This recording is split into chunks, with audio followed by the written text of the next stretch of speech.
മാംഗല്യം 24 രചനാ അവതരണം നന്ദു അച്ചു കൃഷ്ണ. തൂശനിലയിൽ നിരന്നിരിക്കുന്ന ഓരോ കറികളിലൂടെയും സഞ്ചരിക്കുകയായിരുന്നു ഹരിയുടെ കണ്ണുകൾ. പ്രിൻസിപ്പൽ ശാരദ ടീച്ചറിന്റെ മകൾക്ക് കുട്ടിയുണ്ടായി.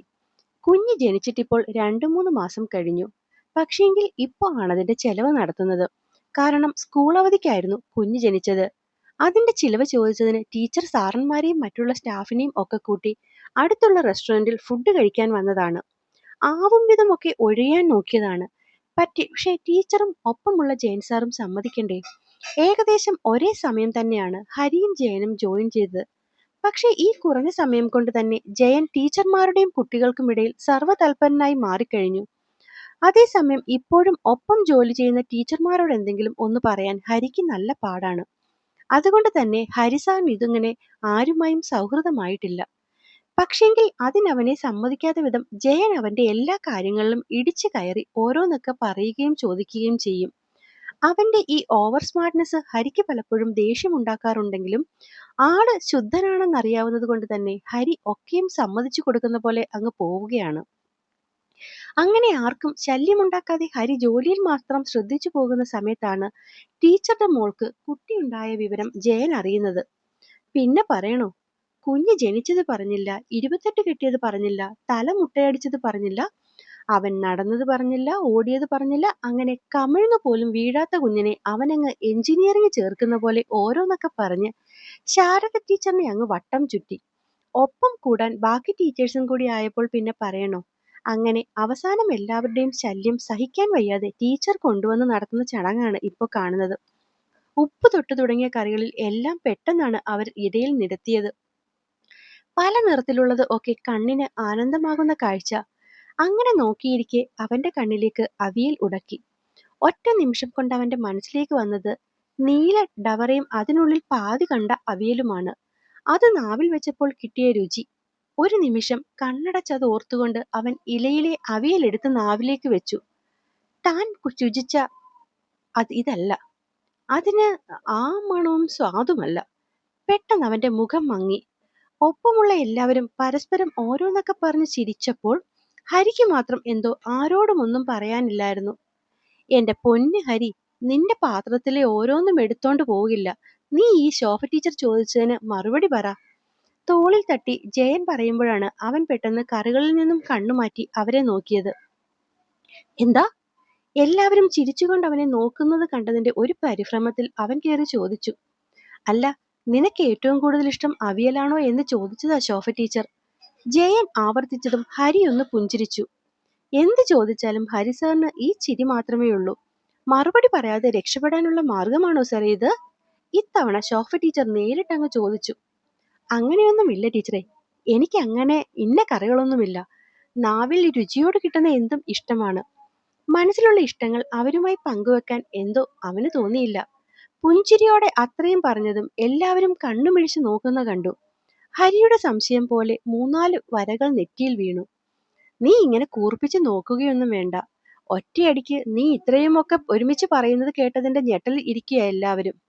ഉറക്കെയുള്ള ജയന്റെ പറച്ചിലിൽ അത് ശരിവെച്ചുകൊണ്ട് ബാക്കിയെല്ലാം ടീച്ചേഴ്സും സാറുമാരും ചിരിച്ചു.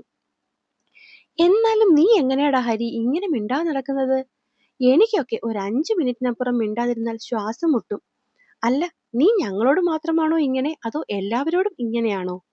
പരിപ്പിന് മുകളിൽ വിളമ്പിയ നെയ്യ് പോരെന്ന് പറഞ്ഞ് ആ ചെക്കനെ കൊണ്ട് വീണ്ടും 1 സ്പൂൺ കൂടി ഒഴിപ്പിച്ച് അത് കഴിച്ചു കുഴയ്ക്കുന്നതിനിടയിലാണ് ജയന്റെ ചോദ്യം. എന്തെങ്കിലുമൊക്കെ ആവശ്യം വന്നാൽ സംസാരിച്ചാൽ പോരെ ജയ? അതുമല്ല, എനിക്ക് നിന്നെപ്പോലെ സംസാരിക്കാനുള്ള കഴിവുമില്ല. അയ്യേ, അങ്ങനെ നീ നിന്നെ സ്വയം താഴ്ത്താതെ. ക്ലാസ്സിലൊക്കെ നീ മലയാളം കവിത ചൊല്ലിക്കൊടുക്കുന്നതും അത് വിവരിച്ചു കൊടുക്കുന്നതുമൊക്കെ ഞാൻ കേട്ടിട്ടുണ്ട്. എന്ത് രസമായിട്ടാണെന്നോ. ശരിക്കും പറഞ്ഞാൽ കേട്ട് നിൽക്കാൻ തോന്നും. അല്ല, നീ ആരോടെങ്കിലും വാവിട്ട് സംസാരിക്കാറുള്ളോ? എന്റെ ശരിക്കുമുള്ള സംശയമാണ് കേട്ടോ. മനസ്സിലായില്ല.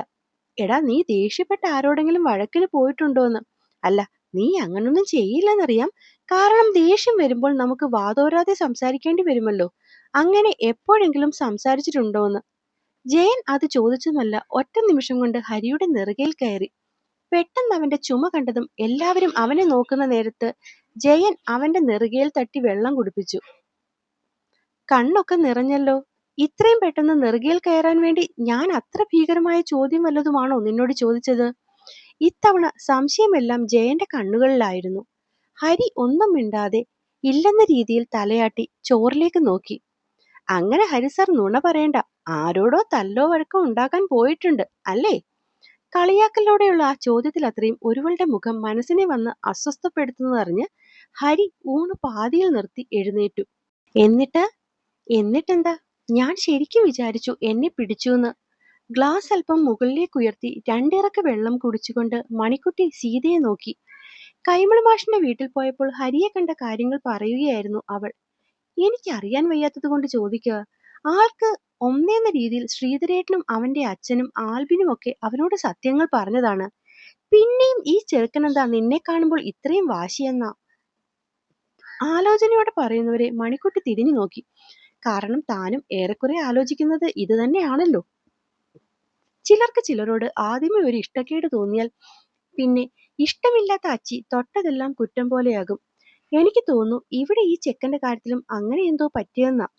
സ്വയം സമാധാനിപ്പിക്കാൻ വേണ്ടി ഒരു ഉത്തരം കണ്ടെത്തിയിരുന്നെങ്കിലും ഏറെക്കുറെ അത് മണിക്കുട്ടിക്ക് മനസ്സിലായി. ആ, വന്നതും നിന്നതുമൊക്കെ പോട്ടെ. നീയായിട്ട് ആ ചെക്കന്റെ വായിലേക്ക് ചെന്ന് നിന്നു കൊടുക്കരുത്. കൈമളി ചേട്ടൻ പറയുന്നത് കേട്ടാൽ അവൻ അങ്ങനെ ആരോടും വഴക്കുണ്ടാക്കിയിട്ടില്ല. നിന്നോടാണെങ്കിൽ കാണുമ്പോൾ വഴക്കൊഴിഞ്ഞിട്ട് നേരവുമില്ല. ഇനിയിപ്പോ മുന്നാൾ വല്ലതുമാണോ നിങ്ങൾ? സംശയം പോലെ ചോദിച്ചതും മണിക്കുട്ടി അവരെ നോക്കി കണ്ണുരുട്ടി.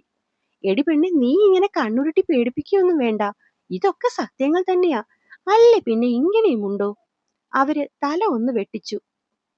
ഇത് സീതമ്മ കൂടുതൽ ആലോചിച്ച് ടെൻഷൻ അടിക്കുകയൊന്നും വേണ്ട. ആദ്യം പറഞ്ഞതാകും ശരിക്കുള്ള കാരണം. നല്ലപ്പം അറിയുന്നതേ ആളുടെ മനസ്സിനെ സങ്കടമുണ്ടാക്കുന്ന പോലെയാണ് എന്നെ. അതുകൊണ്ട് പിന്നെ ഇങ്ങോട്ട് വന്നതെല്ലാം ആള് അതുമായിട്ട് കൂട്ടിക്കെട്ടിയെന്ന് തോന്നുന്നു.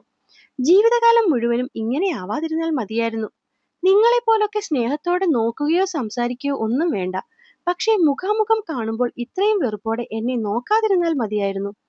അന്ന് രാവിലെ അവൻ പറഞ്ഞതൊക്കെ മനസ്സിലേക്ക് വന്നപ്പോൾ ഉള്ളം വല്ലാതെ വിങ്ങിക്കൊണ്ടായിരുന്നു അവൾ അത്രയും പറഞ്ഞത്.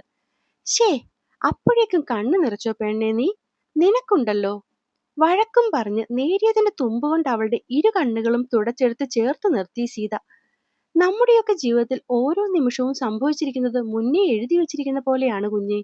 ഹരിയുമായിട്ട് നിന്നെ വഴക്കുണ്ടാക്കിയ ദൈവം എവിടെ വെച്ചെങ്കിലും അവന്റെ തെറ്റിദ്ധാരണകളെ മാറ്റുന്ന പോലെയും എന്തെങ്കിലും കൂടി എഴുതി വെച്ചിട്ടുണ്ടാവും. കാരണം ദൈവം എന്ന് പറയുന്ന ശക്തി അങ്ങനെയാണ്. ആരെയും അധികകാലം ഒന്നും വിഷമിപ്പിക്കില്ല. ഹാ, നന്നായി. സീത പറയുന്ന പോലെയാണെങ്കിൽ ഈ പറയുന്ന ദൈവത്തിന് ഞാൻ ജനിച്ച കാര്യം അറിയുക പോലും ഇല്ല എന്ന് തോന്നുന്നു. കാരണം ഒരു പ്രായം മുതൽ ഞാൻ ചുമക്കാൻ തുടങ്ങിയതാണേ. വർഷം ഇത്രയും കഴിഞ്ഞിട്ടും അത് കൂടിയതല്ലാതെ എങ്ങോട്ടും കുറയുന്നില്ല. അവൾ ചിരിയോടെയാണ് പറയുന്നതെങ്കിലും അത് സത്യമായതുകൊണ്ട് തന്നെ സീത ഒന്നും മിണ്ടിയില്ല. എന്നോട് കാര്യം പറഞ്ഞിരിക്കാതെ മുറിയിലേക്ക് പൊക്കോ. ആ ചേച്ചി ഇപ്പോഴെത്തും. വിളിച്ചിട്ടുണ്ടായിരുന്നു. ശ്രീധരൻ മാമൻ പറഞ്ഞത് കേട്ടില്ലേ? ഞാൻ അവർക്കുള്ള ചായയുമായിട്ട് ഇപ്പോ അങ്ങ് വന്നേക്കാം.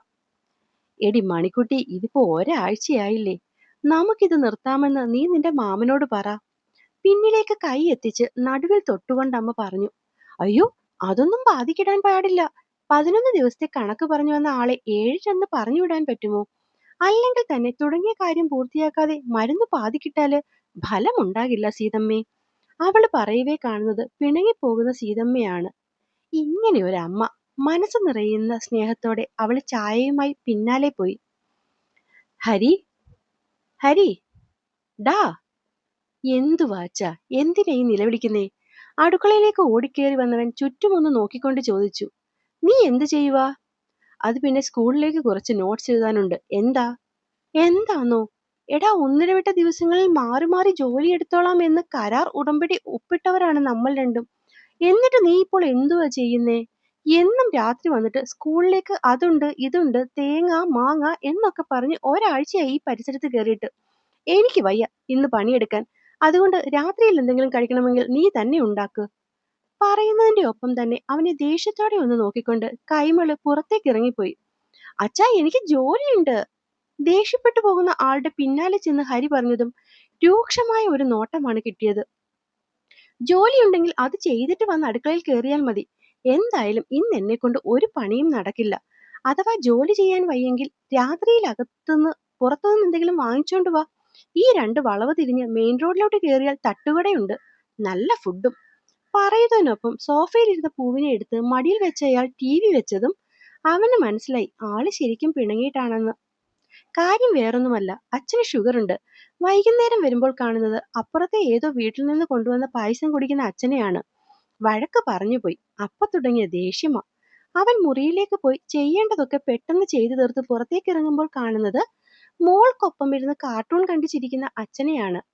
അപ്പൊ പിന്നെ എന്തായാലും ആൾ അടുക്കളയിലേക്ക് കയറില്ല എന്ന് തോന്നി. സമയവും പോയി. എന്നാൽ പിന്നെ തട്ടുകടയാവട്ടെ എന്ന് കരുതി ഹരി അച്ഛൻ്റെ അടുക്കലേക്ക് ചെന്നു. തട്ടുകടയിലെ ചൂടുള്ള ഫുഡ് അവിടെ ഇരുന്ന് കഴിക്കുന്നതാണ് അതിന്റെ ഒരു ഭംഗി, അല്ലേ പൂവേ? ആ, കാര്യമൊന്നും കേൾക്കാതെ തന്നെ ടിവിയിലേക്ക് നോക്കിയിരുന്നവൾ ശരിവെച്ചു. ഞാനൊരു 5 മിനിറ്റ് വെയിറ്റ് ചെയ്യും. ആർക്കെങ്കിലും ഡബിൾ ഓംലെറ്റും ചൂടുള്ള ദോശയും പിന്നെ നല്ല മുരുമുരുത്ത ചിക്കൻ ഫ്രൈയും കഴിക്കാൻ ആഗ്രഹമുണ്ടെങ്കിൽ ഇപ്പൊ വന്നോണം. പിന്നെ ഒരിക്കൽ കൂടി ഞാൻ ചോദിക്കില്ല. പറഞ്ഞു തീർന്നില്ല, TV ഓഫ് ചെയ്ത് അച്ഛൻ മുന്നേ നടക്കുന്ന കണ്ടു. അച്ഛാ, എനിക്ക് വേണ്ടിയിട്ടൊന്നുമല്ല, കുഞ്ഞിന് ചൂടുള്ള ദോശ കൊടുക്കാം എന്ന് വെച്ചിട്ട് മാത്രമാണ്. അല്ലെങ്കിൽ ഞാനെങ്ങും വരില്ല നിന്റെ കൂടെ. നീ കൂടുതൽ തെറ്റിദ്ധരിക്കണ്ട. പിന്തിരിഞ്ഞു നോക്കാതെ വേഗത്തിൽ നടക്കുന്ന ആൾക്ക് പിന്നാലെ ഹരിയും ഒരു ചിരിയോടെയാണ് ചെന്നത്. മസില് വിടച്ച. കാറിൽ കയറി എഴുതിട്ട് മസില് പിടിച്ചിരിക്കുന്ന അച്ഛന്റെ വയറ്റിൽ ഒരു നുള്ളു നുള്ളിക്കൊണ്ട് ഹരി വിളിച്ചു. നീ പോടാ, നിന്നോട് ഞാൻ മിണ്ടില്ല. നീ പോതാ അച്ഛാ, നാനും നിന്നോട് മിണ്ടൂല. അച്ഛൻ പറഞ്ഞതും പൂ അതുപോലെ തന്നെ റിപ്പീറ്റ് ചെയ്തു.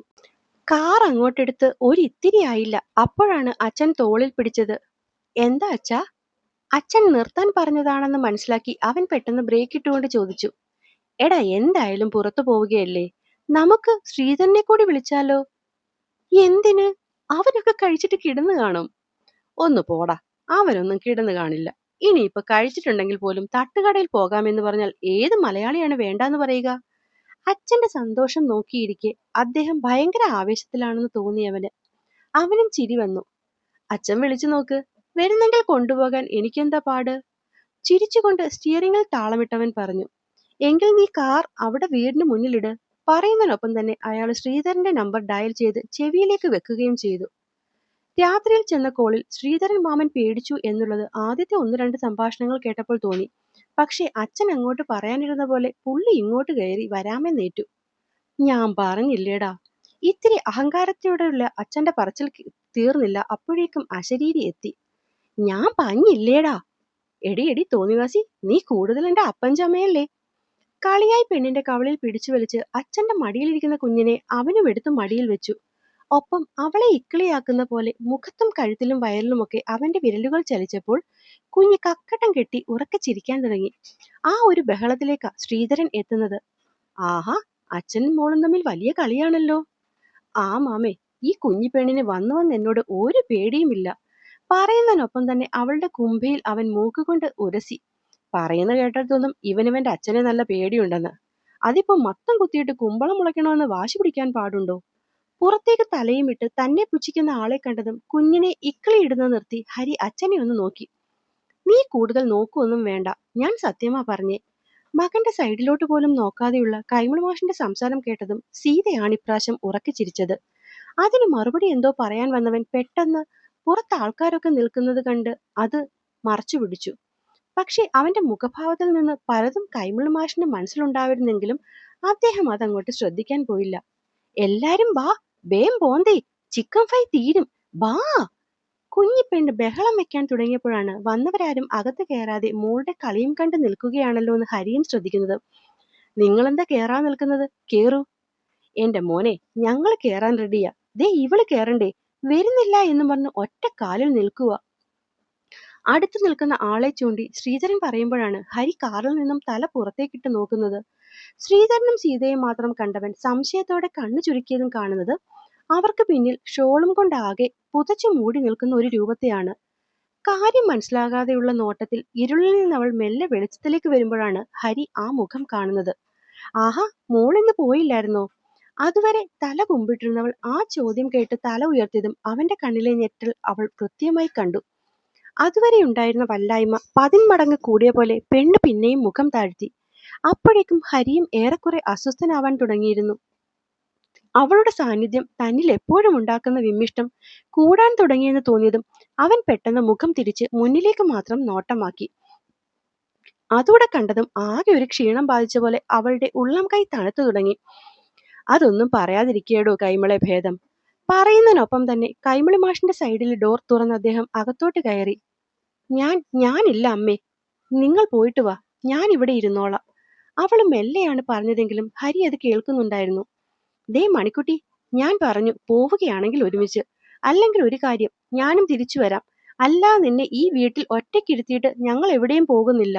തീരുമാനം പോലെ സീത വാശി പിടിക്കാൻ തുടങ്ങിയതും അവൾ ഇടം കണ്ടിട്ട് നോക്കിയത് സൈഡിലെ കണ്ണാടിയിലേക്കാണ്. നേരെ നോക്കിയിരുന്നത് കൊണ്ട് ആളുടെ മുഖത്തെ ഭാവം എന്താണെന്നറിയാൻ വയ്യ. പക്ഷേ ഇഷ്ടക്കേടാവും തീർച്ച. ഇവിടുത്തെ വിളി വന്നപ്പോൾ തന്നെ ആദ്യം ചാടിക്കയറി സമ്മതം പറയാൻ പറഞ്ഞത് സീതമ്മയാണ്. ആ സീതമ്മ താൻ കാരണം പോകുന്നില്ല എന്ന് വെച്ചാൽ, പക്ഷെ അകത്തിരിക്കുന്ന ആളുടെ ദേഷ്യം ഓർക്കുമ്പോൾ സമ്മതിക്കാനും വയ്യ. അവൾ ആകെ വല്ലാത്തൊരവസ്ഥയിലായി. വേം വാ, കാറ് പോവാം. കുഞ്ഞിന്റെ ബഹളം കേട്ടതും സീത ബലത്തിൽ അവളെ പിടിച്ച് നടുവിലേക്കിരുത്തി അകത്തേക്ക് കയറി. അമ്മയുടെ ആ പിടുത്തവും ഇരിപ്പിലും കണ്ടപ്പോൾ തോന്നി താൻ ഇറങ്ങി ഓടിയാലോ എന്ന് കരുതിയാണ് നടുവിൽ പിടിച്ചിരിക്കുന്നതെന്ന്. കണ്ണേ. അപ്പോഴാണ് അവള് കുഞ്ഞിനെ കാണുന്നത്. ഒറ്റ നിമിഷം കൊണ്ട് തന്റെ മടിയിൽ നിന്നും അവളുടെ മടിയിലേക്ക് ചാടി ഇറങ്ങിപ്പോകുന്നവളെ കണ്ട് ഹരി ഞെട്ടിക്കൊണ്ടാണ് തിരിഞ്ഞു നോക്കിയത്. അപ്പോൾ എൻ്റെ കഥ ഇഷ്ടപ്പെടുകയും വായിക്കുകയും ചെയ്യുന്ന കൂട്ടുകാരൊക്കെ എന്നെ ഒന്ന് സബ്സ്ക്രൈബ് ചെയ്ത് സപ്പോർട്ട് ചെയ്യാൻ മറക്കല്ലേ. നന്ദി.